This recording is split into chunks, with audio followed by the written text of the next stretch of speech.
Le gagnant du DRH de l'année 2019 est Olivier Blum de Schneider Electric. On a un petit message pour vous, qui est un message de votre président. Alors Jean-Pascal Tricoire, votre DRH Olivier Blum vient d'être consacré DRH de l'année. Est-ce que vous avez rapidement un petit mot, un message à lui faire passer? Je voudrais le féliciter, le remercier et puis lui dire qu'on est tous très fiers chez Schneider Electric de cette distinction, de ce qu'on fait ensemble.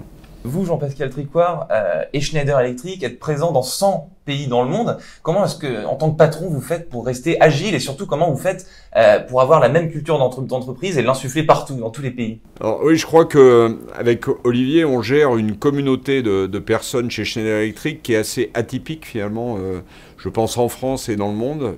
Une communauté qui est profondément globale, plus de 100 pays, vous l'avez dit, mais surtout dont la distribution géographique correspond à la distribution du chiffre d'affaires. Et quand vous réalisez que Schneider fait à peu près le même chiffre d'affaires en Asie, en Europe, aux États-Unis et 20% de son chiffre d'affaires dans le reste du monde, ça veut dire qu'on est très très répartis et de façon très diversifiée autour du monde. Alors, comment est-ce qu'on fait pour rester agile? Je crois que c'est le cœur, enfin c'est notre obsession, à Olivier et à moi-même.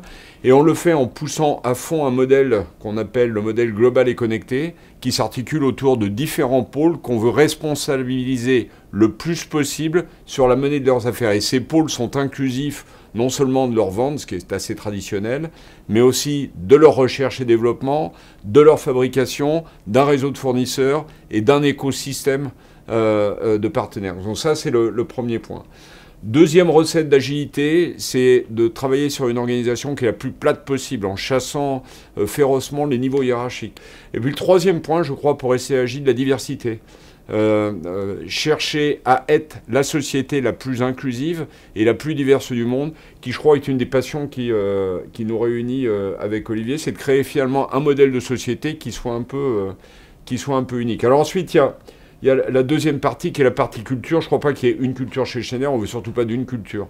Parce que quand vous opérez dans son pays, la première partie de votre culture, c'est la culture nationale. Elle est bien entendu différente par nature et l'un des points forts chez Schneider, c'est de vouloir rester extrêmement local. Par contre, l'alignement, oui, effectivement. Et ça, on l'a recherché depuis le début par une clarté de ce qu'on appelle aujourd'hui la raison d'être, la mission. Donc une entreprise, enfin notre entreprise est très focalisée sur une mission, sur une raison d'être, qui est la cause qui nous réunit tous autour du monde.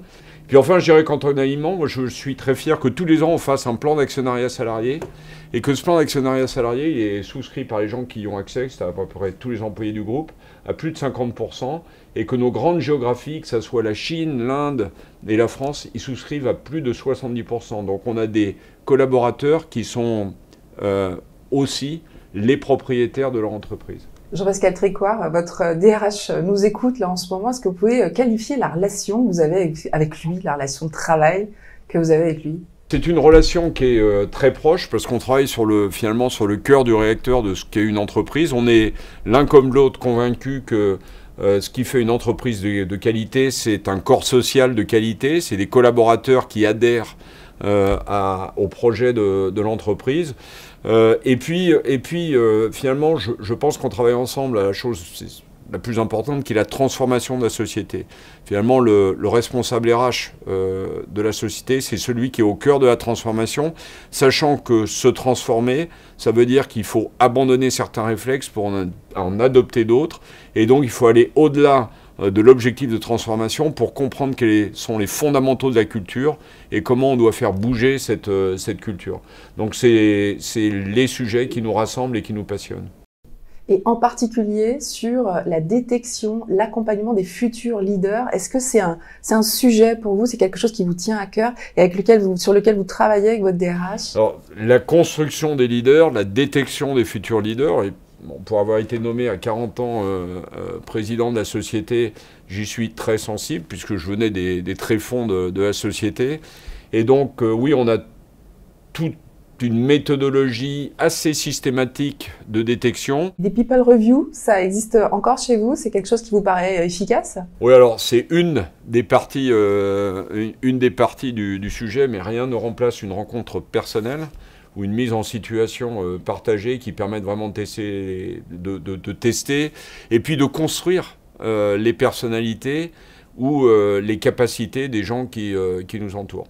Je pense qu'une des choses qui nous réunit avec Olivier, c'est la conviction forte que la base d'une entreprise, c'est les personnes qui la constituent, et que la partie la plus passionnante de notre travail, surtout dans une communauté très diverse, très internationale, très multifacette en termes de capacité, c'est cette construction d'un corps social et d'un projet d'entreprise qui soit différent et qui soit très fortement différent.